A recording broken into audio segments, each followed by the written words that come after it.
Indonesia India Language Center Kampus Universitas Mahendra Data menggelar Olimpiade Bahasa Inggris tingkat Provinsi Bali ke-11 tahun 2024. Olimpiade Bahasa Inggris tersebut dibagi menjadi dua tahap yang diikuti peserta tingkat SMP dan SMA, SMK sederajat sebali. Olimpiade Bahasa Inggris ini merupakan salah satu wujud nyata yang dilaksanakan Universitas Mahendra Data untuk menyiapkan generasi Z agar memiliki daya saing serta menjadi bibit-bibit diplomat andal.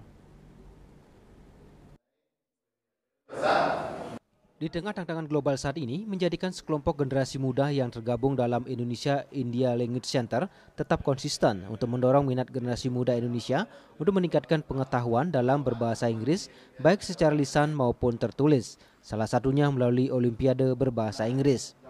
Olimpiade Bahasa Inggris tingkat Provinsi Bali ke-11 tahun 2024 di kampus Universitas Mahendra Data. Peserta Olimpiade Berbahasa Inggris merupakan siswa tingkat SMP, SMA, SMK sebali. Dengan rincian peserta siswa SMP 58 peserta dan SMA SMK 106 peserta. Begitu antusiasnya peserta, pihak panitia membagi menjadi 2 hari kegiatan, yaitu hari pertama untuk tingkat SMP dan hari kedua untuk tingkat SMA dan SMK. Sebelumnya Sri I Gusti Ngurah Arya Wedakarna Mahendra Data Wedastera Putra Suyasa turut hadir untuk membuka serta memberikan motivasi kepada peserta Olimpiade. Dalam sambutannya, pembina Yayasan Universitas Mahendra Data tersebut mengatakan untuk memiliki daya saing harus berani mengikuti berbagai kompetisi sejak dini. Selain itu, salah satu kunci untuk mempersiapkan diri menghadapi era globalisasi saat ini. Menurut Senator Arya Wedakarna, salah satunya harus bisa menjalin networking atau jaringan luas. Salah satu bekal yang perlu disiapkan sejak dini oleh generasi Z, salah satunya adalah mengasah kemampuan untuk menguasai bahasa asing. Olimpiade Bahasa Inggris ini diharapkan dapat menghasilkan bibit-bibit diplomat andal yang nantinya dibutuhkan Bali dan Indonesia. Selain itu, melalui Olimpiade tersebut diharapkan kualitas berbahasa Inggris para siswa semakin baik. Harapan kita dari adik-adik peserta Olimpiade bisa menjadi international player, global player.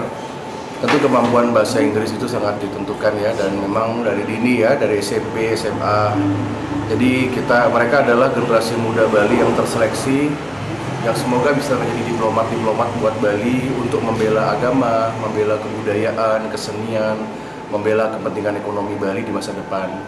Jadi saya senang orang-orang berkualitas, anak-anak niki mengikuti Olimpiade Bahasa Inggris ini dengan satu harapan ya, mereka bisa menjadi wakil-wakil Bali di internasional ke depan. Pak, ini terkait dengan kegiatan kan ini sudah ke-11 kalinya. Seperti apa? Ada evaluasi mungkin? Ya bagus, dari setiap tahun ada peningkatan ya, peningkatan kualitas dan kuantitas. Kemudian juga dari alumni-alumni juga saya memperhatikan banyak yang sudah mencapai kuliah di luar negeri seperti itu ya. Dan ya tujuannya seperti itu, jadi menciptakan forum di mana mereka bisa menjadi orang-orang yang percaya diri lah, dengan mental superior untuk bisa mewakili Bali dan Indonesia. Peserta Olimpiade setidaknya mengikuti 3 tahap ujian yang akan dinilai setidaknya 6 orang juri profesional di bidangnya. Di antaranya tes listening, yaitu mendengarkan materi melalui audio visual berisi pertanyaan yang harus dijawab peserta.